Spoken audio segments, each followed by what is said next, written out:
damos gracias, Señor, porque eres un Dios misericordioso, porque has sido un Dios bueno desde siempre, alcanzaste nuestras vidas, limpiaste nuestro corazón, nuestra mente de todo pecado, toda maldad.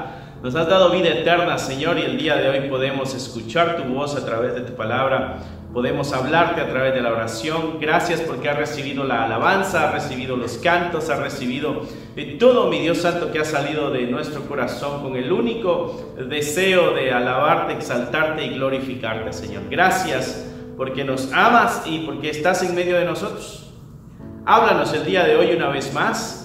Nuestros corazones están abiertos para recibir tu mensaje y te pedimos, Padre amado, que esta verdad que escuchemos el día de hoy quede plasmada en nuestros corazones y que a todo aquel que está escuchándonos a través de estas pantallas, a través de la internet, también sus corazones queden marcados con esta verdad que tu palabra nos enseñará el día de hoy. Gracias te damos en el nombre de Cristo Jesús. Amén. Amén y amén. Que Dios te bendiga, mi hermano. Muy bueno estar acá una vez más. Siempre es precioso acercarnos a la palabra de Dios, esa palabra que ha sido luz, que es la lumbrera a nuestro camino, dice la misma, uno de los salmos, ¿no? Esta palabra es lo que alumbra nuestro andar, es lo que nos da la dirección, es lo que nos ayuda a tomar mejores decisiones, es lo que nos ayuda a comprender quién es Dios hasta donde más se puede, porque es un Dios insondable, dice Pablo, refiriéndose a que no somos capaces como humanidad de comprender cada área de Dios. Pero hay mucho de Dios que se ha mostrado, hay mucho de Dios que se ha dejado ver. Dios se ha dejado conocer. Eso quiere decir que Dios espera que tú y yo le conozcamos cada día más.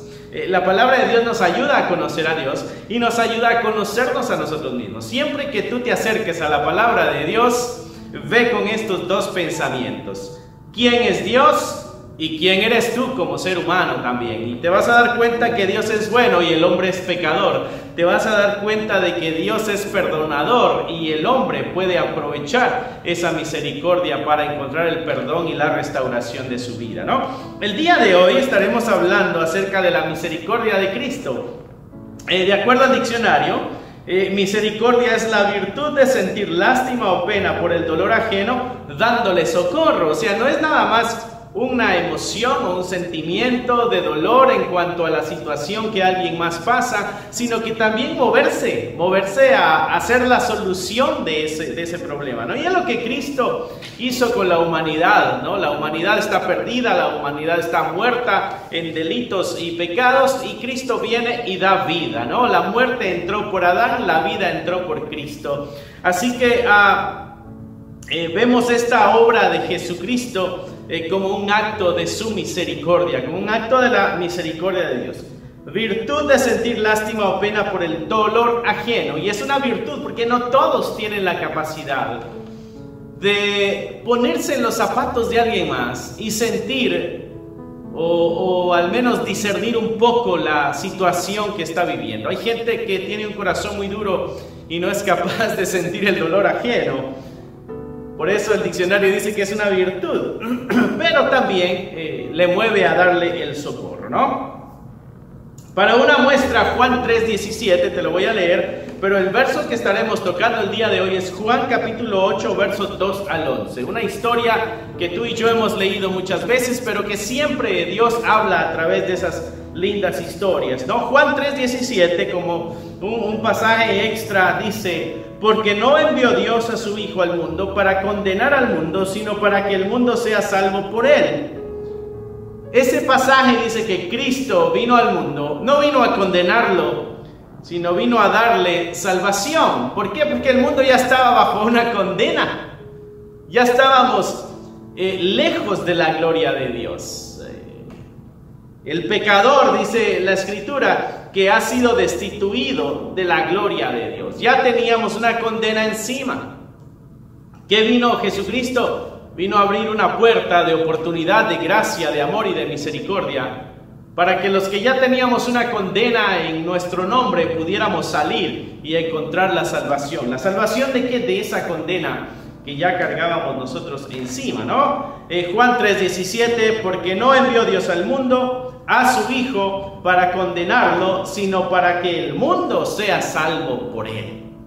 Cristo vino a dar salvación al mundo, ¿no? Ahora sí, Juan 8:2 al 11. Juan capítulo 8, verso 2 al 11. Una historia que tú y yo hemos leído muchas veces, y es una historia que nos habla acerca de la misericordia de Dios. Nos deja ver la misericordia de Dios. Nos permite conocer el corazón de Cristo, el corazón misericordioso de nuestro Señor Jesucristo. La palabra del Señor dice así, ¿no? Vamos a leer del 2 al 11. Cada uno se fue a su casa. Dice el verso 53 acá en mi pasaje. Verso 1 dice: y Jesús fue al monte de los olivos, y por la mañana volvió al templo, y todo el pueblo vino a él, y sentado él les enseñaba. Jesucristo regresa al templo después de haber estado en el monte de los olivos, y comienza a enseñar lo que el Señor siempre hacía. Entonces dice que mientras él estaba enseñando, los escribas y los fariseos le trajeron una mujer sorprendida en adulterio, y poniéndola en medio le dijeron: maestro, esta mujer ha sido sorprendida en el acto mismo del adulterio, y la ley nos mandó Moisés apedrear a tales mujeres. Tú pues, ¿qué dices? Ahora están retando la sabiduría y la autoridad de nuestro Señor Jesucristo. Traen a una mujer, dice, que fue encontrada en adulterio. La ley dice que esta mujer debía ser juzgada. Es verdad lo que ellos están diciendo, pero es una verdad a medias, porque la ley dice que el hombre también tenía que ser llevado para ser juzgado, pero ellos llevan solo a la mujer. Entonces, de entrada nos damos cuenta de que este asunto es, como diríamos en un lenguaje coloquial, un asunto chueco. Es una trampa, es quizá una trampa que le hicieron a la misma mujer. El asunto es inculpar a Cristo, no realmente hacer justicia. Ellos no buscan hacer justicia, ellos no buscan cumplir la ley de Moisés, ellos no buscan hacer la voluntad de Dios que Moisés comunicó. No, ellos lo que están buscando es ver cómo poner como culpable a Jesucristo para detenerlo de este movimiento que está surgiendo con su presencia ahí en Jerusalén, ¿no? Ellos le dicen: esta mujer ha sido sorprendida en el acto mismo del adulterio. ¿O cómo ellos estuvieron en ese preciso momento cuando todo esto está sucediendo? Pequeñas palabras que nos ayudan a ver de que todo esto es algo tramposo, con la intención de culpar a nuestro Señor Jesucristo o encontrarle algo mal a nuestro Señor, ¿no? El verso 6 nos lo aclara. Dice: mas esto decían tentándole para poder acusar. La intención no es hacer justicia, la intención es ver cómo acusar a nuestro Señor Jesucristo. Dice: pero Jesús, inclinándose hacia el suelo, escribía en tierra con el dedo. Y mucha gente se ha detenido en este pasaje tratando de descubrir qué es lo que Cristo escribía, ¿no? La Biblia no lo dice, eso no era de pronto tan importante lo que estuviera escribiendo. Lo importante es lo que está sucediendo en ese momento. Para este punto tú ya te diste cuenta del corazón humano. ¿Cómo somos como humanos, ¿no? Incapaces de descubrir la santidad de Dios en Cristo Jesús. Y todo lo contrario, buscando cómo culparle, cómo señalarle, cómo hacerle ver que no anda bien. Cuando la verdad y la santidad de Dios choca con nuestro pecado, en lugar de nosotros buscar el arrepentimiento, en lugar de nosotros buscar la ayuda, en lugar de nosotros buscar el alivio de esa culpa, lo que hacemos es señalar, lastimar o alejar a aquel que nos está haciendo ver nuestro pecado. En vez de nosotros cambiar, preferimos que la otra persona mejor tome distancia, se aleje, o nosotros tomar distancia. Es lo que está pasando aquí. El corazón humano no tiene el deseo de andar bien. El corazón humano no tiene la más mínima intención de hacer la voluntad de Dios. Todos nos hemos desviado, dice Pablo. Todos nos hemos alejado de Dios. Ese es el corazón humano, culpando al mismo Dios acá en la tierra, ¿no? Dice el verso 6, Jesús inclinado hacia el suelo escribía en tierra con el dedo. El verso 7, y como insistían en preguntarle, se enderezó y les dijo. Hay una insistencia. No sé si puedes imaginarte la escena. Esto, si pudiéramos imaginarnos a forma de película, este momento donde Jesucristo está enseñando, interrumpen la enseñanza porque le traen una mujer supuestamente buscando justicia, pero si realmente buscaran justicia, ellos hubieran hecho justicia. Pero ellos no buscan hacer justicia, ellos buscan inculpar a Cristo. Interrumpen el momento de estudio, por decirlo así, que Cristo está dando. Y ahora vienen y le dicen, mira, ¿qué es lo que tú dices que hay que hacer aquí? ¿No? A ver si tus principios y tus reglas morales son iguales que las de Moisés, o son inferiores, o son superiores. ¿Qué dices tú? ¿Cuál es tu opinión? ¿Qué dices tú que hay que hacer en esta situación? Él escribía y no les dijo nada. Verso 7 dice que como ellos estaban insistiendo y le preguntaron otra vez, él se endereza y les dice: el que de vosotros esté sin pecado, sea el primero en arrojar la piedra contra ella. Si alguno de ustedes no tiene culpa alguna en su corazón, que sea el primero en tirar la piedra, en hacer el juicio. Y eso nos deja ver otra vez el corazón humano.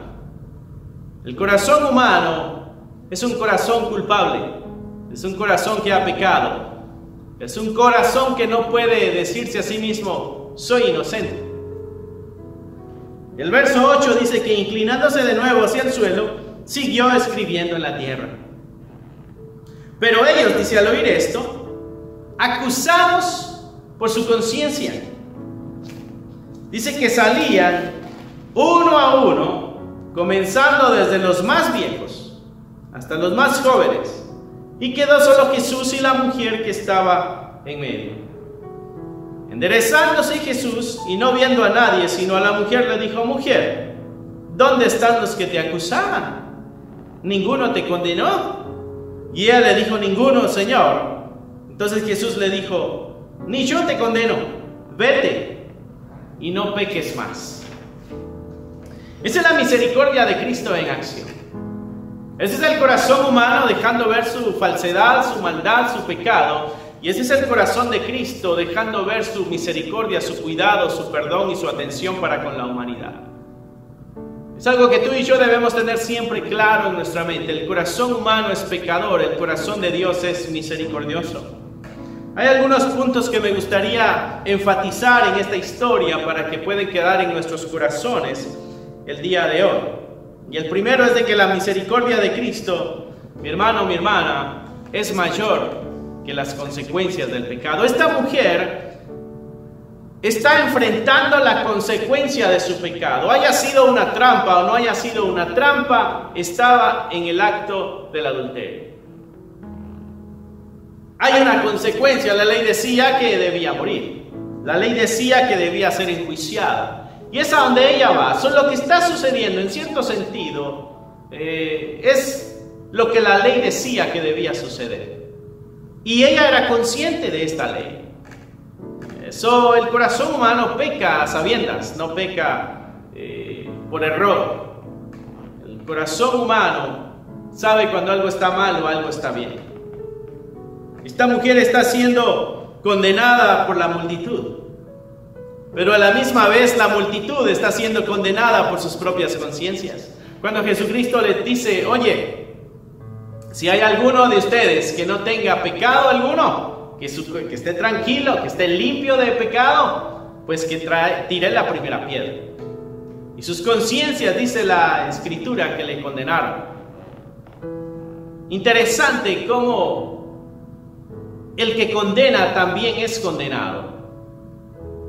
Por eso antes de lanzar la piedra uno tiene que analizar su vida. Antes de lanzar la piedra uno tiene que analizar sus pasos, su andar. Nuestra conciencia también debe estar despierta para poder ayudarnos a ver la necesidad que nosotros tenemos. La necesidad de perdón, de alivio, de santidad, a consecuencia del pecado.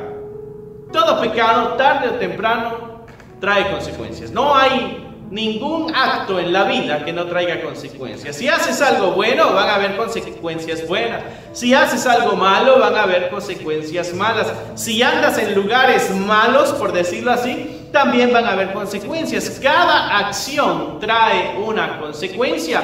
Entonces, tú y yo, mi hermano, debemos ser conscientes de los actos, de las decisiones, de las palabras que decimos, de los pensamientos que tenemos, de las amistades que tenemos, de los lugares que visitamos, los lugares a donde vamos, lo que escuchamos, lo que practicamos. Todo eso va a traer consecuencias. Cada acto trae consecuencias. Hay una consecuencia para esta mujer, y la consecuencia es de que está así de perder la vida. La esperanza se ha ido, el momento de esperanza quizá ya está inexistente. Está rendida ante sus jueces y esperando simplemente el castigo, porque ella sabe también que todo pecado trae sus consecuencias y va a traer juicio. El pecado tuyo y el pecado mío, mi hermano, tarde o temprano traerá sus consecuencias. El pecado oculto tuyo y el pecado oculto mío, estamos seguros de que tarde o temprano puede que salga a la luz y traiga sus consecuencias si no nos arrepentimos y arreglamos nuestro andar a tiempo. Hoy estamos a tiempo de arreglar nuestro camino y nuestra relación con Dios. Todos debemos compadecer ante ese trono de justicia. Pablo dice que todos compadeceremos ante el tribunal de Cristo. Todos tenemos que rendir cuentas de nuestra vida. No hay ni una sola persona que diga yo no tengo que rendir cuentas. Todos tenemos que rendir cuentas. Con la ayuda de Cristo, algunos pasaremos bien cuando rindamos cuentas. Pero aquel que no tiene a Cristo en su corazón, este no rendirá buenas cuentas delante de Dios cuando sea el momento de rendir cuentas. Mira lo que dice Romanos 14:10, hablando de juicio, hablándole a estos que llevaban las piedras. Pero tú, dice, ¿por qué juzgas a tu hermano? O tú también, ¿por qué menosprecias a tu hermano? Porque todos compadeceremos ante el tribunal de Cristo. Todos y absolutamente todos tenemos que rendir cuentas de nuestra vida.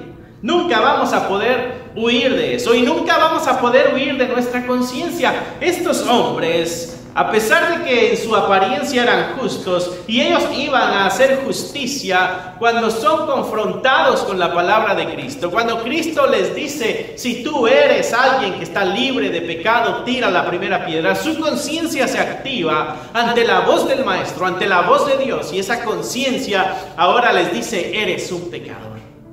Eso es lo que hace la palabra de Dios en el corazón humano. Activa la conciencia para que estemos alertas de nuestra verdad y de nuestra realidad. La importancia de leer la palabra de Dios, porque la palabra de Dios le da vida a la conciencia para que nuestras conciencias puedan avisarnos cuando estamos bien, cuando estamos mal, cuando estamos a punto de cometer un crimen, algo grave, algo difícil. Estos hombres están a punto de quitarle la vida a alguien. A punto de quitarle la vida a alguien, pero sus conciencias despiertas por la palabra de Dios, por la palabra de Cristo, Cristo diciéndoles, hablándoles, esa conciencia les dio la oportunidad de que no mancharan sus manos con sangre, porque todos vamos a compadecer ante el trono de Cristo. Y es mejor que escuchemos la voz de nuestra conciencia cuando nos está dando esta ayuda para seguir la voluntad de Dios. Estos hombres se vayan a donde se vayan, huyan a donde huyan, sus conciencias no los van a dejar tranquilos. Es algo que David en algún momento experimentó. ¿A dónde huiré de tu presencia?, decía David. Si me voy a un monte, ahí estás tú. En una cueva me meto, ahí estás tú. Muchos de nosotros traemos una conciencia intranquila y lo que hacemos es cambiamos de estado, ¿no? Nos vamos a otro estado y para tener un nuevo inicio, no, pero tu conciencia la llevas ahí, tu pecado lo llevas ahí y sigue hablando a tu vida y te sigue redarguyendo el corazón y te sigue diciendo tienes que arreglar las cosas con Dios. A veces cambiamos de congregación, nos vamos de congregación, nos vamos a otro lugar. Porque en esta congregación ya conocen mi pecado y saben quién soy y saben que no he cambiado. Así que me voy a otro lugar. Pero tu conciencia te acompaña. Conciencia va contigo y tu conciencia no te va a dejar tranquilo hasta que arregles las cosas con Dios. Deja de huir, mi hermano. Deja de huir, mi hermana. Y hazte responsable de tus actos. Y agárrate de Cristo. Porque en Cristo hay perdón y hay misericordia. Salmo 139, 7, 10 decía: ¿a dónde iré? ¿A dónde me iré de tu espíritu? ¿Y a dónde iré de tu presencia? Si yo subiere a los cielos, ahí estás tú. Si al Seol hiciere mi estrado, ahí estás tú. Si tomare las alas del alba y habitar en el extremo del mar, aún ahí me guiará tu mano y me asirá tu diestra. Es lo que el salmista decía. ¿A dónde voy a ir? No tengo a dónde ir. ¿Por qué? Porque Dios habita en todo lugar. Y si tú eres cristiano y cristiana, Dios habita en tu corazón. Dios habita en ti. Así que no podemos huir de Dios, no podemos huir de nuestra conciencia. Tarde o temprano, las consecuencias nos alcanzan. A esta mujer la consecuencia le alcanzó. Por algún tiempo quizá ella creía haber burlado a Dios, quizá había creído haber burlado a los demás. Quizá ella es la casada o quizá el hombre era el casado. Quizá los dos son casados, donde estaban haciendo el acto de adulterio. Pero la consecuencia llegó, alcanzó, porque la consecuencia siempre tocará las puertas de nuestro hogar. Por eso debemos arreglar nuestras cuentas con Dios antes, para que andemos bien con el Señor. Lo primero que esto nos enseña, mi hermano, mi hermana, es de que la misericordia de Cristo, ya leyendo toda la historia, es mayor que las consecuencias.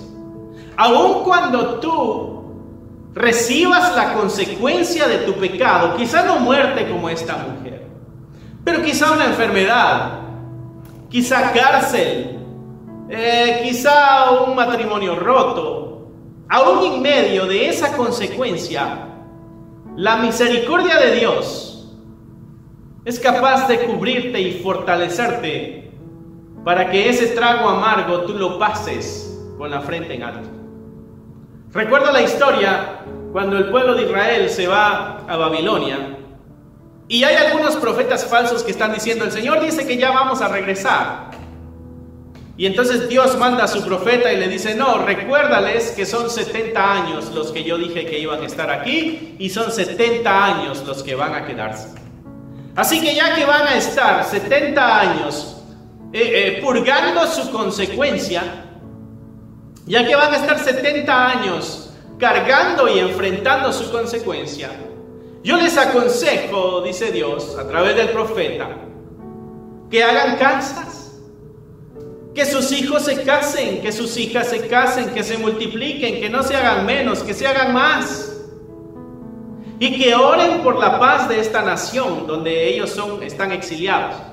Que oren por la paz de esta nación. Lo que el Señor le está diciendo es: hay una consecuencia que no se les va a quitar, pero ustedes pueden vivir tranquilos y en paz aún en medio de la consecuencia.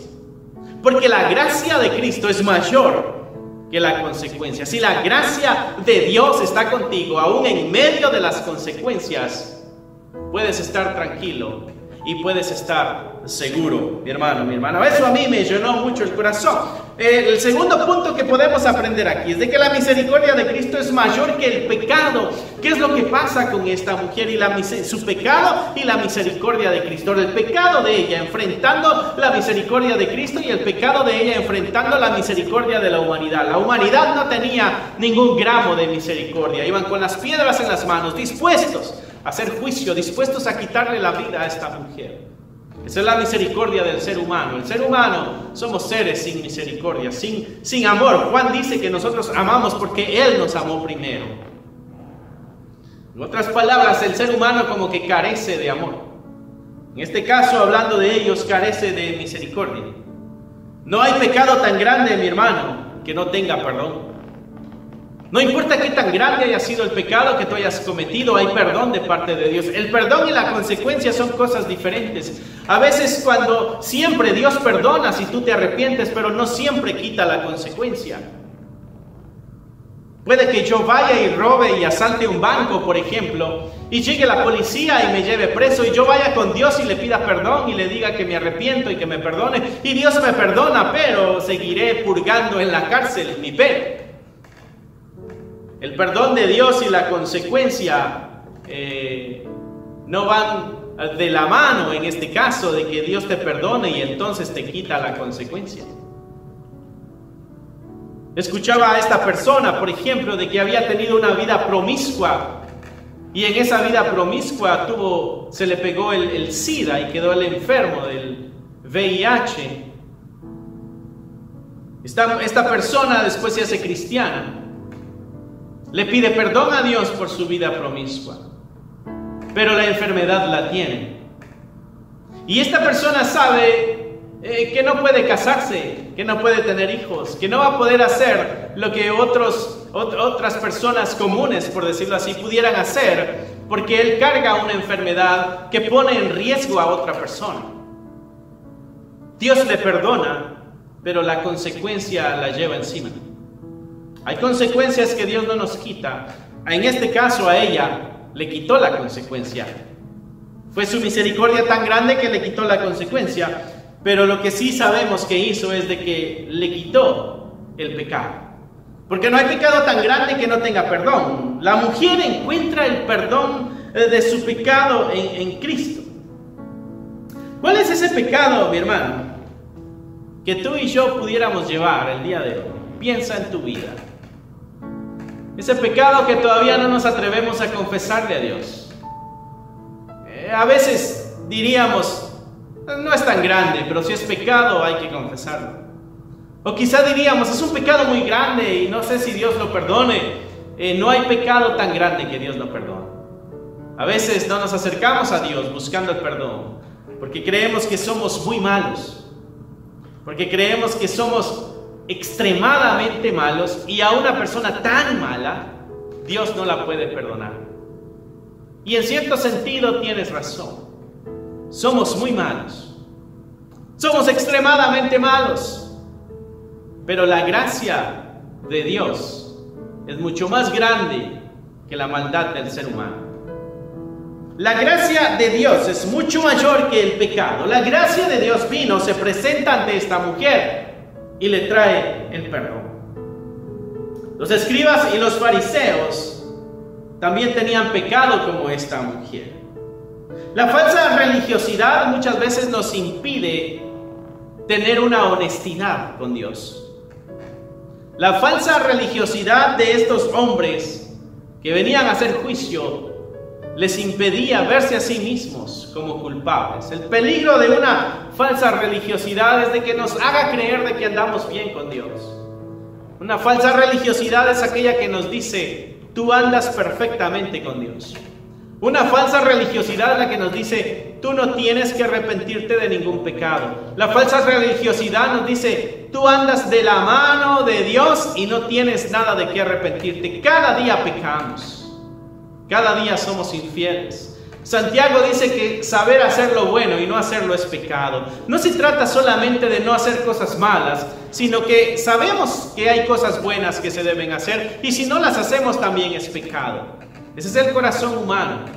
El corazón humano lleno de ego, lleno de fantasía. El corazón humano lleno de sí mismo, buscando el bienestar propio nada más por encima de los demás. Es interesante cómo estos hombres, hablando de cumplir la ley de Moisés, hablando de hacer lo que Moisés había pedido en la ley, no ponen en práctica eso para con ellos mismos, porque ellos llevan pecado, porque cuando Cristo los confronta, Ellos se ven a sí mismos pecadores y entonces dicen, no, yo no puedo quitarle la vida a esta mujer porque yo soy pecador y quizás yo debiera estar ahí recibiendo las piedras en lugar de tirarlas contra ella, ¿no? En lugar de pedir perdón, este grupo de gente, mira, esto es lo triste, este montón de personas, al verse redarguidos de su pecado, al verse confrontados con la palabra de Dios, al verse descubiertos de que son pecadores, porque ellos hicieron una confesión pública sin palabras. Las instrucciones de Cristo es: si tú no tienes pecado, tira una piedra. Pero ellos no lo hicieron, públicamente están diciendo, yo soy un pecador. Públicamente están confesando, soy pecador. Pero no están buscando el perdón de Dios. Deciden alejarse, toman su distancia del maestro. En vez de quedarse como la mujer tirada de rodillas frente al maestro, ellos decidieron tomar distancia. Muchas veces tomamos distancia en lugar de buscar el perdón y la restauración. Primera de Juan 1:9 dice: si confesamos nuestros pecados, Él es fiel y justo para perdonar nuestros pecados y limpiarnos de toda maldad. Si tú y yo nos acercamos al Señor y pedimos perdón, Él es fiel y justo para perdonarnos y limpiarnos de toda nuestra maldad.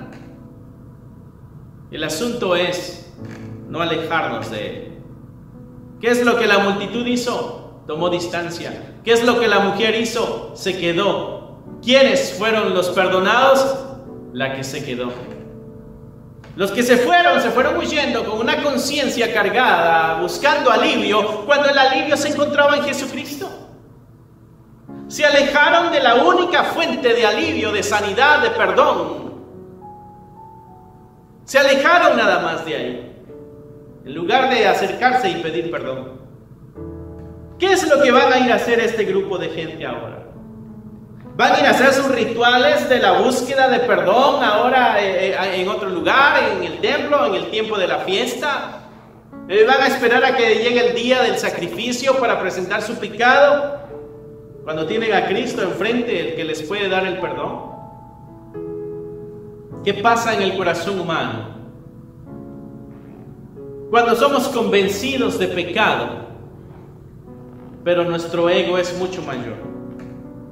La misericordia de Cristo, mi hermano, es mayor que el pecado.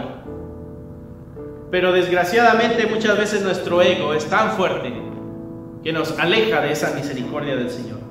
Primer punto, la misericordia de Cristo es mayor que la consecuencia, y la misericordia de Cristo, segundo punto, es mayor que el pecado. Ten esto en mente, mi hermano, mi hermana. Tercer punto, ya con esto vamos terminando. Cristo en nosotros es mucho mayor que la costumbre de pecar. ¿Por qué digo esto? ¿Qué es lo último que Jesucristo le dice a la mujer? El verso 10 dice que enderezándose Jesús y no viendo a nadie, sino solo a la mujer, le dijo: mujer, ¿dónde están los que te acusaban? Ninguno, contestó ella. Entonces Jesús le dijo: ni yo te condeno, vete, y le da una instrucción: no peques más. La misericordia de Dios el día de hoy se manifestó y quitó la consecuencia de tu pecado, pero si sigues en la vida de pecado, no hay garantía de que la misericordia de Dios el día de mañana también te quite la consecuencia. Hoy tú tienes la oportunidad, hoy, mi hermano, mi hermana, tenemos la oportunidad de enderezar nuestros pasos. Jesucristo le pide algo que ella puede hacer: no peques más. Jesucristo te pide, mi hermano, a ti también, y mi hermana, a ti también: no peques más. Si al día de hoy la consecuencia de nuestro pecado no nos ha alcanzado, hoy el Señor nos está dando la oportunidad de no pecar más, de comprometernos con Él y decir: ok, entendí. La consecuencia no ha llegado a mi vida por el pecado que he venido cometiendo. Debo comprometerme el día de hoy a alejarme de ese pecado. Porque hoy puedo estar sin esa consecuencia? Así que mi hermano, mi hermana, hoy es día de oportunidad. Cristo en nosotros es mayor que la costumbre de pecar. Esta mujer ahora tiene la palabra de Cristo, tiene el mensaje de Cristo, ha probado la misericordia de Cristo. Ahora ella tiene la opción de seguir a Cristo y ser llena de Cristo y no necesitar satisfacer sus necesidades a través del pecado. Jesús le pide: no peques más. ¿Por qué? Porque es posible dejar de pecar. El ser humano tiene la habilidad de dejar de pecar a través del Espíritu de Dios. El Espíritu de Dios nos da la habilidad de no pecar. Mira lo que dice Romanos 6:6. Sabiendo esto, que nuestro viejo hombre fue crucificado juntamente con él, para que el cuerpo del pecado sea destruido, a fin de que no sirvamos más al pecado. Pablo está hablando de la experiencia del cristiano que ha dejado esta vida y este cuerpo, dice él, este cuerpo del pecado ha sido crucificado con Cristo allá. ¿Para qué? Para que ya no sirvamos más al pecado, para que nosotros no andemos más en pecado, no seamos instrumentos o herramientas de pecado. Pablo dice que el cristiano tiene la capacidad de dejar de pecar. Verso 14 de Romanos 6. Porque el pecado no se enseñoreará de vosotros, pues no estáis bajo la ley, sino que estáis bajo la gracia. Dice que el pecado no se enseñoreará de nosotros, porque estamos bajo la gracia de Dios. La gracia de Dios nos cubre para que nosotros estemos libres de la autoridad que el pecado ejercía sobre nuestras vidas anteriormente. Tú y yo no tenemos que ser esclavos del pecado, esas son las buenas noticias. Tú y yo podemos recibir el perdón de nuestros pecados, son las buenas noticias. Tú y yo podemos gozar de la gracia, y la gracia de Dios, la misericordia de Cristo, que pudiera quitarnos la consecuencia o pudiera ayudarnos a vivir tranquilamente en medio de la consecuencia. Lo que el Señor habló a tu corazón el día de hoy, mi hermano, mi hermana, son muy buenas noticias. Así que si hay pecado es tiempo de confesar, no es tiempo de huir. Si hay pecado es tiempo de enderezar el camino, no es tiempo de alejarnos de Cristo. Si en tu corazón hay deseo de hacer juicio, es momento de redarguir el corazón para ver si estamos libres de pecado. Si el Señor hoy nos ha dado una oportunidad, es tiempo de aprovechar la oportunidad que Dios nos da.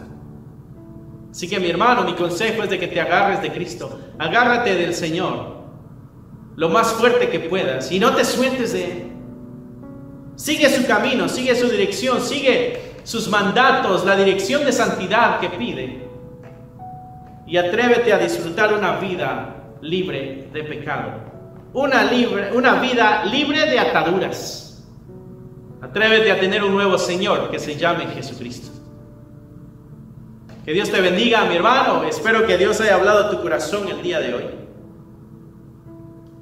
Recuerda que la misericordia de Cristo es mayor que la consecuencia, es mayor que el pecado y es mayor que la costumbre de pecar. Entrégale tu vida hoy si todavía no lo has hecho. Comprométete con el Maestro el día de hoy si no lo has hecho. Y síguele. Y dale todo lo que eres.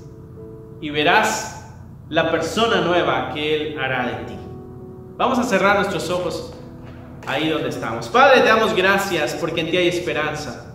Gracias porque en ti hay cuidado, en ti hay perdón, en ti hay misericordia y en ti hay alivio, en ti hay una luz nueva, en ti hay una esperanza, en ti hay un día diferente.